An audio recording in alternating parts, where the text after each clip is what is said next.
What's good, y'all? Welcome back to the channel. Like, share, subscribe, comment.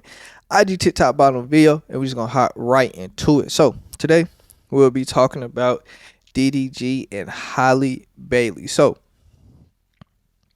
obviously in the past weeks, a lot of people were a little confused on what Halle filed against DDG. So what she originally filed against DDG was a restraining order that got granted, and people were trying to say it was sole custody, but no, she wasn't filing for sole custody. What she was filing for was to be able to take Halo out the country for 8 weeks to Italy because she is filming a movie there. So she wanted to have Halo straight for those 8 weeks. But if you are, you have a child with somebody, and especially if y'all going through the court system, you cannot take them really out the county, out the state without telling the person. But out the country is a whole nother thing. So definitely had to file some paperwork for that. But this is DDG's response to that. So DDG has filed his own paperwork, and it's really it's a restraining order, and it's also like I don't know what the exact paperwork or document would be, but basically he's trying to get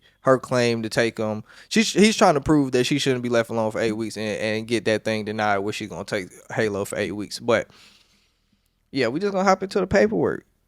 Now I'm not gonna read the whole thing because it's about 40 points of paperwork. Shout out to Documentation on Twitter for showing nigga, putting that bitch out there. But I'm not gonna put the whole thing in there. I'm just gonna read certain points. And yeah. So I think we all probably saw the text messages. The text messages already probably went viral. They already probably went viral. Them digits did went viral, but that was, it's going to be referenced because they're the exhibits. So that's why I brought it up. But I will, get into that at the end. But I'll just say the exhibit for now. Maybe put the picture up or something. Example. I don't know. We'll see how I edit it. But let's get into what the hell we talking about now. Anyway, so first thing I wanted to start with, if y'all didn't know already, DDG is basically accusing her of, without being too specific, if I read it, basically she's trying to say holding herself, unaliving herself over DDG. Also, as well as she's, got physically abusive with DDG, and not with just bare hands too. And yeah, it's really more of that, but yeah, it's psychological abuse as well. So, okay, so I might should have put this, or I should have said this in the beginning. I don't know how I'm gonna edit this in the beginning, but what I should have prefaced this with, what Halle accused him of in the document before I get into, she accused him of, obviously physical abuse with the bruises and the chipped tooth, and he actually does explain this, or he gives his, I'm not gonna say explain it because I give my opinion at the end of that, but he actually does talk about this and gives his, his version of it, as well as, she was accusing him of financial, physiological abuse. So yeah, and she also, accused of him breaking in, well, I wouldn't call it breaking into her house because she left the doors unlocked, but illegally entering her house and doing some nut shit. So, but he doesn't acknowledge that part of it, but he does acknowledge the chipped tooth and bruises thing. Okay, so starting with 7. Shortly thereafter, we reconciled, and despite our best intentions, the relationship continued to suffer because of petitioner's insecurity. Petitioner here is Halle. Petitioner continued to accuse me of improper. I can't read, y'all. Whenever I spent time in the studio or collaborated with female artists or content creators, petitioner would initiate arguments premised upon speculation and jealousy. Her constant accusations, having no balance in fact, utterly destroyed my peace of mind and emotional calm. Going into 8, petitioner would routinely compare our relationship to those I had with former partners, particularly any rapper and a popular content streamer.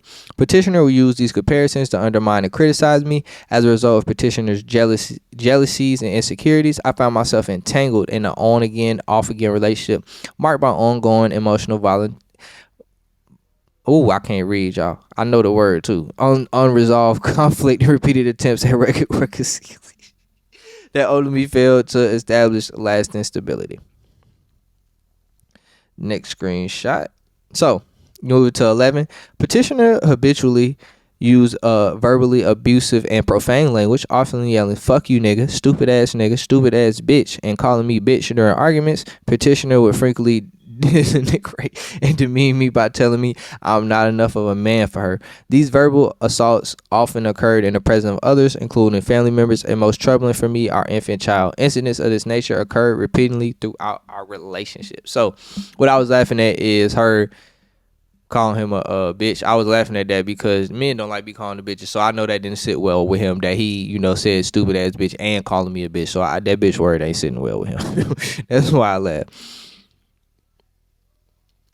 Now this one where we start getting into the nut shit. So yeah, I'm basically gonna read this part through. Despite the instability, petition disclosed in or about April of 2023 that she was pregnant with our son, and we had multiple conversations of our plans to co-parent together, even though our relationship had ended. Despite recognizing that our relationship was unstable, I still wanted to move forward with having our child and was prepared to take on that responsibility. At the same time, I made it clear to petitioner that I would support whatever decision she ultimately made regarding the pregnancy. So long as I was kept informed and included in the process, my only request was to be part of the decision. In June of 2023, I discovered petitioner attempted to terminate the pregnancy without my knowledge or consent, regardless of our prior discussions to parent the child together. On or about June 6, 2023, petitioner contacted me complaining that she was bleeding in pain, and in my effort to assist, I contacted her OBGYN, and I learned that petitioner had attempted to abort the baby but failed to take the second abortion dose. Following this discovery, I spoke to petitioner and asked why she would abort our child after we had agreed to co-parent together. Petitioner threatened me by demanding we reconcile or she would go through with the abortion. This was the most troubling of her attempts to coercively control me. Now this also get into the nut shit. Petitioner has repeatedly shown up unannounced to places I frequent, initiating public confrontations and verbal outbursts. On or about June 16, 2023, while petitioner was pregnant, she appeared uninvited at a movie theater in Westwood, where I was attending a film with a female friend. To be clear, this individual has been a long-standing, strictly platonic friend, and there was no romantic or inappropriate relationship between us. I later discovered that petitioner had been using hidden Apple AirTags in my vehicle to monitor my location, which explains how she knew where I was that evening. Petitioner entered the theater and immediately began shouting profanities in a loud, disruptive manner for all to hear. I was incredibly embarrassed by the incident and effort to de-escalate the situation so as to avoid further confrontation. I exited the theater with my companion. Petitioner then followed closely behind, continuing to shout explicitives and directing her verbal abuse at me and my friend, referring to us as bitches and threatening to beat her ass. She made repeated accusations of infidelity and attempted to initiate a physical altercation with my friend, all while continuing to use hostile and inflammatory language at the two of us. There it goes with the bitches thing. I told you, men don't like that shit. I told you. Okay, during petitioner's pregnancy, from April through December 2023, I found Apple AirTags in my vehicles. Upon discovering these devices, I realized petitioner was using these devices to stalk and surveil me. I didn't even know surveil was a word. And I did not become aware that petitioner was tracking my movements until I began receiving persistent and unfamiliar Apple AirTag notifications on my electronic devices. I thought that shit was funny because never mind, I'll get that later. It became evident that the petitioner had been using AirTags to stalk and monitor my whereabouts, together with my mother and her fiance, George Charleston, who also serves as my driver. We discovered Apple AirTags concealed in all three of my vehicles, a Rolls Royce, a Maybach, and an Escalade. George and I frequently received alerts indicating that an unknown AirTag was moving with us. Despite multiple attempts to prompt the device to emit an audible sound to identify the location device, it remained undetected until later inspections by George and my mother. On one occasion during the pregnancy, an AirTag was found by my mother hidden inside a vitamin bottle stored in the trunk of my car. Or another occurrence, it was discovered by a close female friend of mine tucked with a baby bottle holder. Each time an AirTag was located, it was promptly removed and discarded. The repeated placement of these devices demonstrated a clear and disturbing pattern of stalking and surveillance. Now, this ain't really a big thing, so I'll say this now. I ain't gonna lie. I know I'm fucked up in the head because I would have just threw that bitch on random location and see just to see if she would have followed that bitch.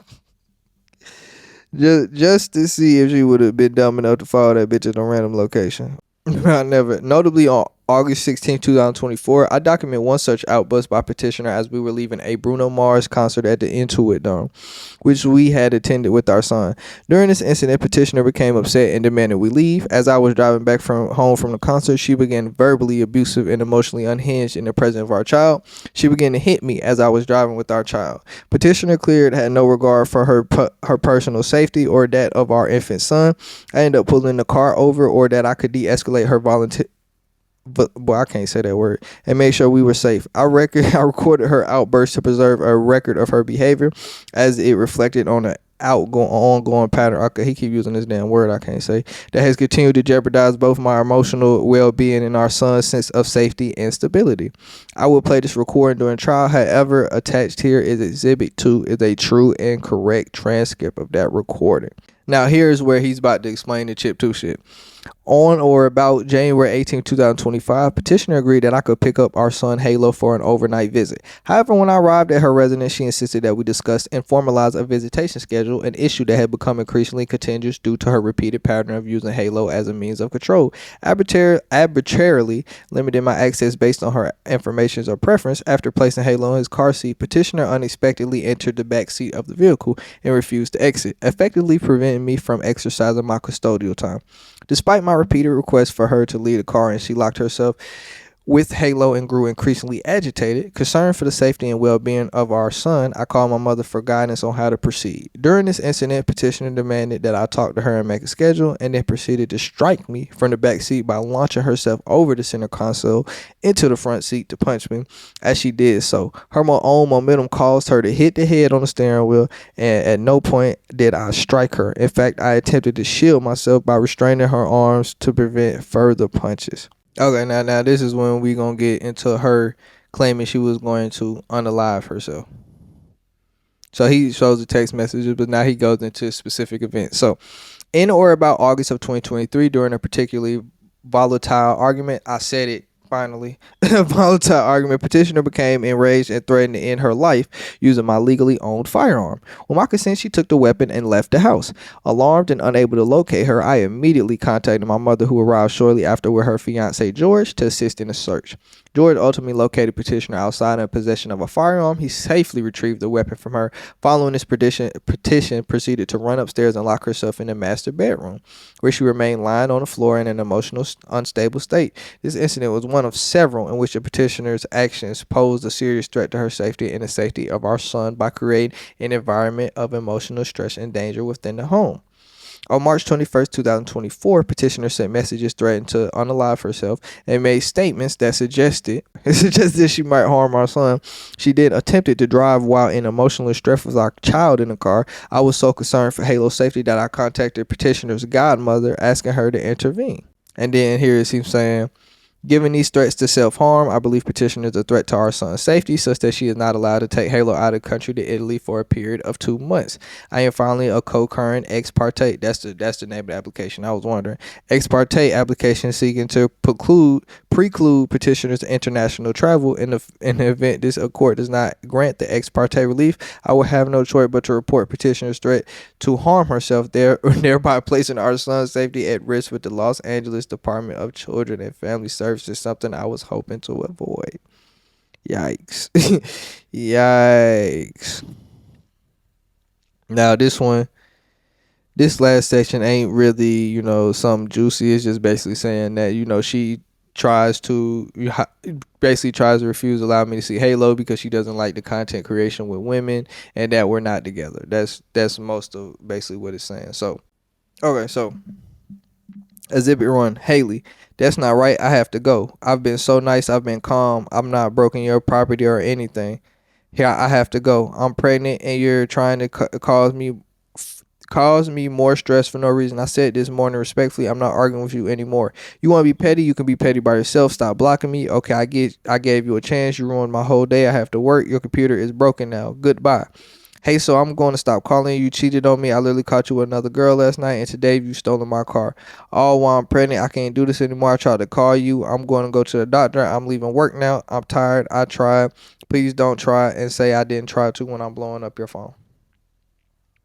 I can't do this if this is how you going to be. I want to be free. Wish you the best in everything that you do in the future. How come you can take my things and I can't take yours? Just give my laptop back and I'll happily give you your car keys. I'll bring your keys when you get home. Just let me know when you're home. I'm home. Take me to dinner. We need to have a civil conversation. I'm not doing back and forth with you. If you gonna actually listen to me, I will. I'm not listening to you demean or assault me anymore, so don't even try it. I'm hurt by you. If you're not going to be gentle when I'm going through this hard time, then we don't need to talk. Exhibit 2. This is a transcript of an audio recording. I'm gonna say R and P. R is responder. P is petitioner. So R is DDG. P is Halle. So R, keep hitting me. P, you stupid bitch. R, keep hitting me. P, you're a stupid bitch. R, keep hitting me. P, cheating ass. R, keep hitting me. P, dirty dick. R, yep, keep hitting me. P, ass bitch. R, yep, keep hitting me. R, yeah, you got fucked. P, get out of my car.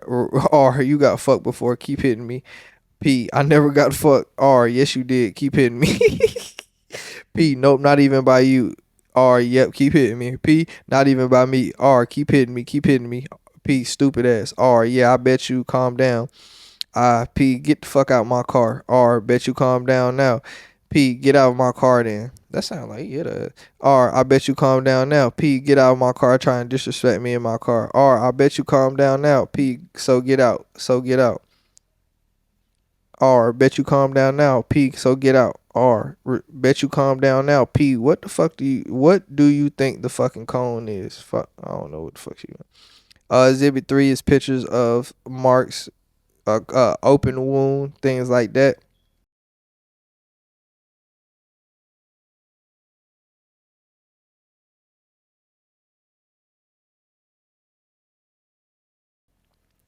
Exhibit 4, no to this tweet. Holly, no to this tweet. DDG, what's wrong with it? Donald, of all people, let's not. That's Holly. Daryl, it is not that deep. LOL. Holly, it is though. Donald is a racist man who doesn't care about us. Holly, why would you leave? Daryl, I'm wrong. Done with the threats. Holly, stop being this way. Holly, now just file attachments. File attachments. Answer the fucking phone. Answer the fucking phone. I'm going to try one more time. If you don't, it's over forever. I'm not playing, Daryl. That's it. I just want to be left alone, please.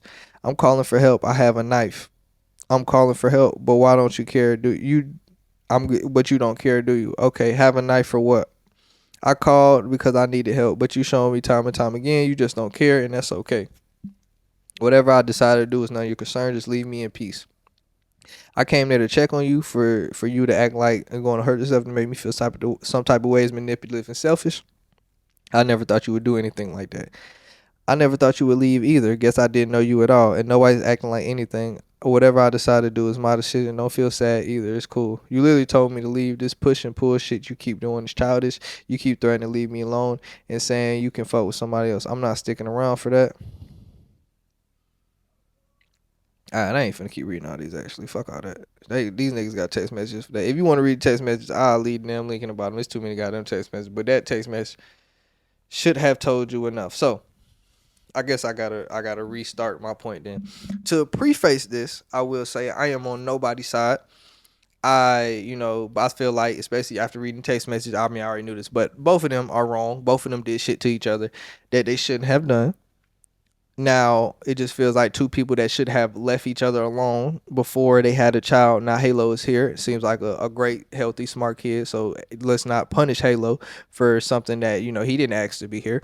So let's not punish Halo for that. But so I feel like they do need to do a better job of co-parenting. But with all that being said, I do believe a lot of what DDG is saying. Because when Haley stuff came out, I definitely felt like it was more to it. Obviously it's three sides to the story: DDG, Haley's, and the actual truth.